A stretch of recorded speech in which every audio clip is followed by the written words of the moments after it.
Hello everyone, welcome to my channel. Okay, so I wanted to start making videos about the different games that I played throughout the month, starting with December, because I don't remember. It's gonna be like a monthly video wrap up talking about just the different games that I played. So it's gonna be organized in this way. Games that I started, games that I finished, and games that I'm still playing. I don't know if that organization makes a whole lot of sense. I might change it up at some point, but for now that's just how I'm gonna do it. So I really didn't play a whole lot this last month, but I'm gonna just go ahead and get started. So for the games that I started, I really only started a couple of games this month, and one of them was a mobile game, but I started playing Pokemon Scarlet. So I actually got Pokemon Scarlet for Christmas because I asked for it, because I wanted to play it. Like, I knew it looks kind of messy, but I still thought it would be fun to play, because I don't know, I feel like Pokemon's always kind of fun if you're in the mood for it. If you're not, if you're just kind of over Pokemon, which I was at one point for a little bit, then it's kind of annoying. But for the most part, if you like Pokemon, I feel like you're gonna have fun. But anyways, so I have not gotten far at all. I played yesterday, actually. Today's January 2nd. I played yesterday. I really didn't get that far. I pretty much just got to the school and like did some of the stuff you do at school, and that's it. But I have not gotten anywhere in that game. It's interesting that it's open world, but it is so glitchy. I'm probably going to talk about this more this month in January for my January wrap up, because I'll probably have finished it by then. But it's really glitchy right now. Like, I mean, it's not that bad. I feel like Pokemon games have always had their glitches, but visually there's just like a lot of weird glitches that make it look kind of off. Like, even at the start of the game, I like walked into a pot and there was just a black screen, and I'm like, this is not supposed to happen, I don't think. The game itself is fun though. There's a lot of Pokemon that I don't even think they showed off. Maybe they did and I just don't remember. That's probably what happened, honestly. But a lot of the new Pokemon, I'm kind of like, I don't know if I have strong opinions. Some of them are okay, some of them not so much, but there have been a few cute ones that I've seen here and there that I've really liked. But yeah, I don't have much to say other than that, because I haven't really started. Just, I think this game's kind of glitchy, but I'm having fun so far. Also, I appreciate that you can still change your outfit. I wasn't sure for a second there, because I don't really like the main uniforms, like, at all, and I kind of want to change out of them ASAP. And it seems like you can. I don't know all of the clothes available to you at the moment, but you can buy clothes really early on. I also started Skullgirls Mobile this month. So I don't even know if I should count this, because I've technically already played this game. Like, I played it when it first launched, but I started playing it again just because, I don't know, I felt like playing it again. And I'm having a lot of fun. I pretty much started playing as soon as Black Dahlia was released. I thought she was already out, but I think she just got released, like recently. So I started playing that, and it's a lot of fun. It is a mobile game. Well, like a mobile gacha game where you have to get characters and they want you to pay money to get characters and stuff, and I really don't like that too much, because I feel like games like that, like, the main draw is collecting characters, but to me that's kind of boring, because usually the gameplay just evolves into grinding. And to be fair, Skullgirls Mobile kind of does that, but the gameplay to me is really fun. Like, I guess Skullgirls Mobile is one of those games where you have to take breaks. I didn't even talk about what this game is about. I feel like if you know, you know. It's just like, it's a it's a mobile version of the fighting game, but it has its own, it's like a totally different style from Skullgirls, and that it's like an RPG, and you collect characters, or you collect cards, or whatever you want to call them, and you level them up, and you give them different moves and stuff. It's so much fun. I really like it, and they did a lot to improve it. I know some people have mixed feelings about the whole daily thing, because before, the way dailies worked was there were four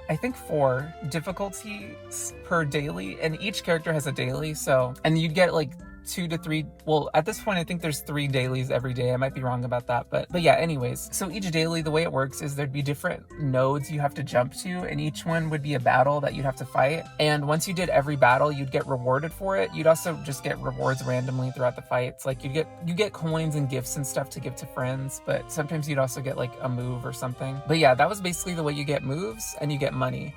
But that took so long to do. If you wanted to, like, first of all, if you wanted to do all of them, it would take forever. But even if you just wanted to do like the most difficult one to get the most rewards, it still took forever, and I never really liked doing them. Like, I liked doing them a little bit when I wanted to play the game, but it got so grindy and it was just so boring after a while. But they ended up improving that, in my opinion. Some people disagree. I think I agree and disagree, or not agree and disagree, but I think I like the new system, but I feel like they did take something away. So what they did was they give you 4 daily tickets, and these tickets allow you to do a daily. You have to consume one of these tickets to do any daily challenge or daily event, I guess would be the proper term. So for example, let's say I don't even remember which dailies or which days. Okay, so it's whatever day it is, and there's an Annie event. There's a character named Annie in the game. So if you select Annie, it would consume a ticket, and then you can only have 3 tickets left because it's 1 ticket per difficulty. It doesn't unlock like the whole daily. So there's like a master difficulty. Let's say I picked master difficulty and I selected Annie, that would consume a ticket, and I could play it again, but that would take another ticket. But anyways, once you complete a daily permanently from now on, you're able to skip that daily and just get all the rewards for it. I guess the one thing you don't get is experience. You gain experience whenever you fight. If you're just skipping the daily and getting straight to the rewards, you don't gain any experience for it, but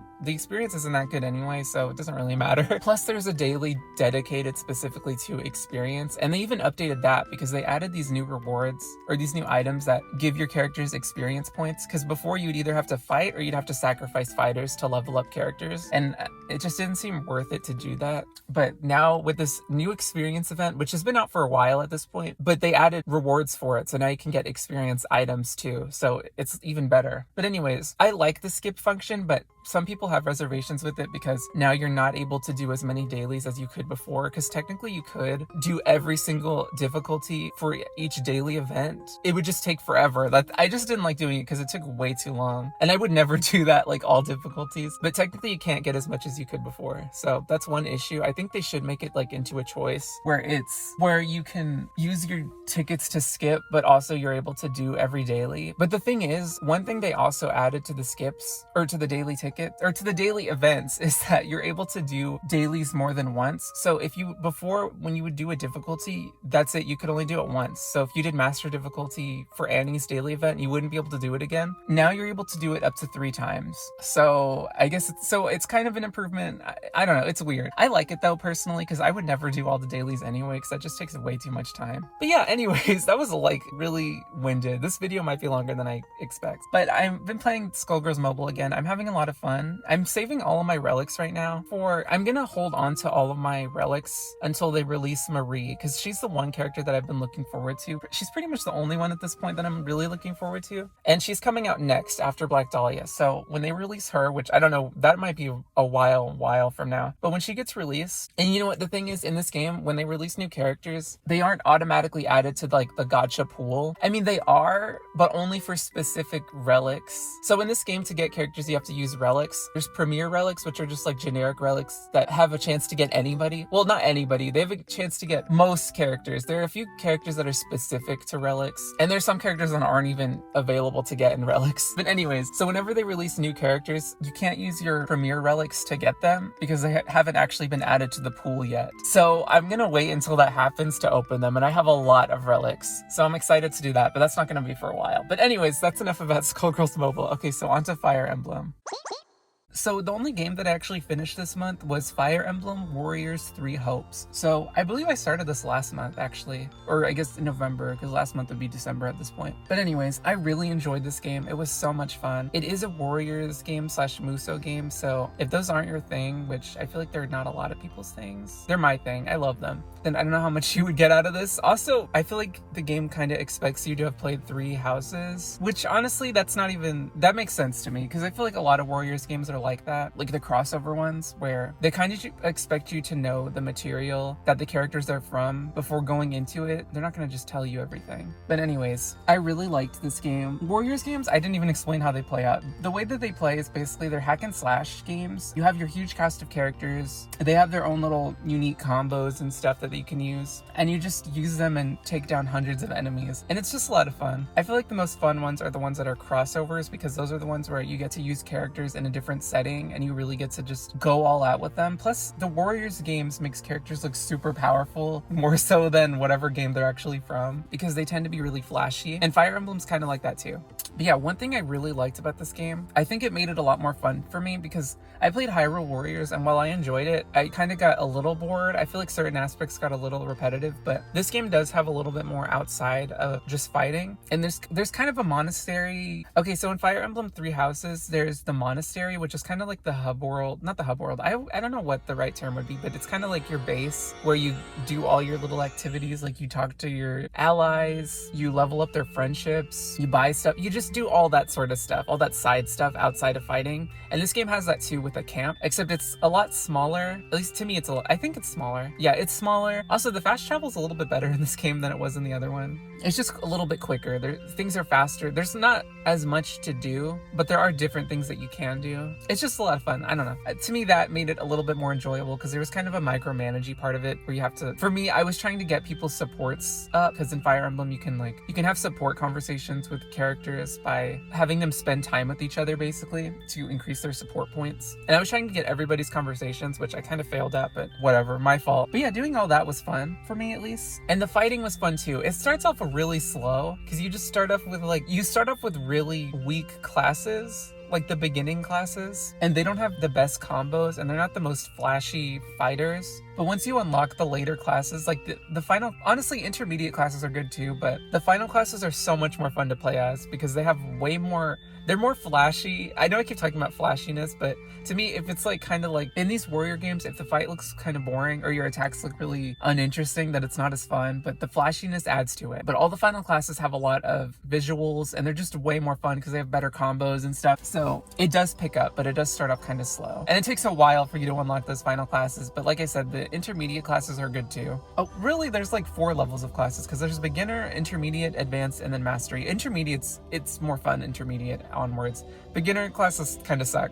I'm sorry. But one thing I really liked about this game was that the AI was actually decent. Like, your ally AI didn't suck. I remember when I played Hyrule Warriors, my characters were constantly on the verge of dying because they just sucked and I had to go save them and it was really irritating. But in this game, your characters will auto heal themselves. Not that I don't think that was even an option in Hyrule Warriors. Actually, I don't even remember. I haven't played that game in a while. But in Fire Emblem Warriors 3 Hopes, they will auto heal themselves when their health gets too low. And you can kind of rely on them to take things down, like strongholds, and you can just rely on them to fight on their own. They're not going to be perfect, and the stronger they are, the better they'll be. So that's one way you can improve them. Like, I remember I was playing and I sent them against so I played Golden Deer or Golden Wildfire Claude's route, and I went ahead and started Dimitri's route. I forgot what it's actually called, but I sent all of my characters to kill a boss, and then they did it. Like, I didn't even fight the boss. Like, I tried to get over there in time because sometimes that's gonna bring me to another point about this game, but I guess I'll talk about it right now. But yeah, I was really irritated because I accidentally killed them off. Because sometimes if you have certain characters talk to other if you have certain characters fight other characters, there's going to be a little bit of dialogue between them. And I've always loved that about Fire Emblem games because I feel like it just adds to their character whenever you have these little like conversations, like these tiny little moments of dialogue between different characters.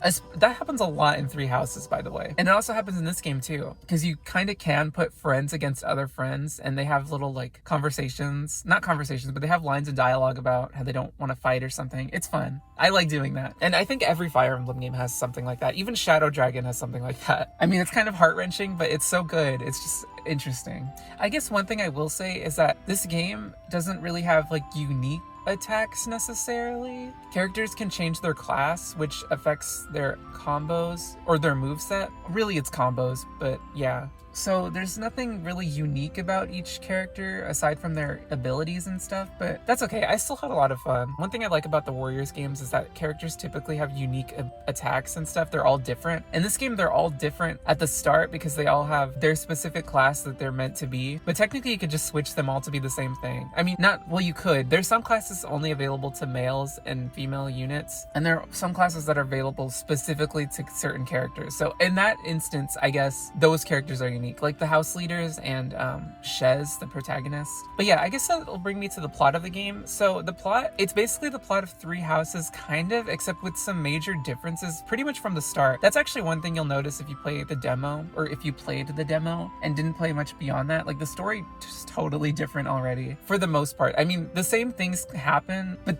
also not really. Okay, certain events play out the same. Like, at the base of the game, it's the same plot, pretty much. Like, the major event that happens in Three Houses that kind of affects the entire course of the rest of the game also happens in this game. So it's the same in that sense, but just a lot of other little differences. And Claude's route ended up being totally different as far as what happened. And there was a lot of twists and interesting turns, which I really appreciated. And because of that, it kind of kept you on your toes because it's like, whoa, what's going to happen next? I mean, unless you don't care. One thing I actually don't like about this game, I don't know, the parts that I thought were boring were the parts where I don't dislike it, but I just thought it was a little boring. I didn't really care about it, but I guess if you're into it, you'll care. But the tactical aspects of this game, like, I feel like there were a lot of conversations about territories and which ones would provide a tactical advantage and stuff, or I don't know, I didn't care about that stuff. That's just not my cup of tea. Also, one thing I liked about the story was that we actually got to see Claude be a little bit more morally ambiguous, I guess, like do things that are kind of questionable, do more questionable things, because in Three Houses, I feel like, as far as I remember, Claude really never did anything that was questionable, where characters were really questioning his morality and stuff. But that does happen at least once in this game. I think it only happens once in this game,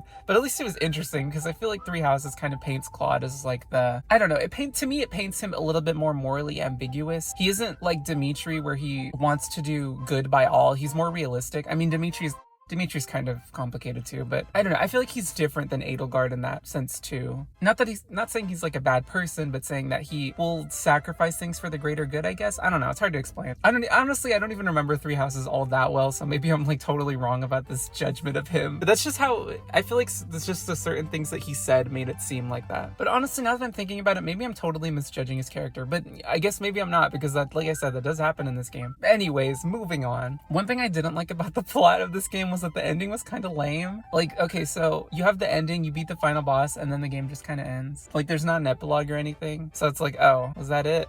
I don't know. It has a weird ending. I felt like the ending to Three Houses was also weirdly abrupt, but at least you get your little epilogue where it tells you what happened to everybody and where they went and stuff, and how their lives played out, and it changes depending on how their relationships with other characters. But this game didn't have that at all, so... And then part of me thinks it's because it would be repetitive if they did that, because it would be like Three Houses.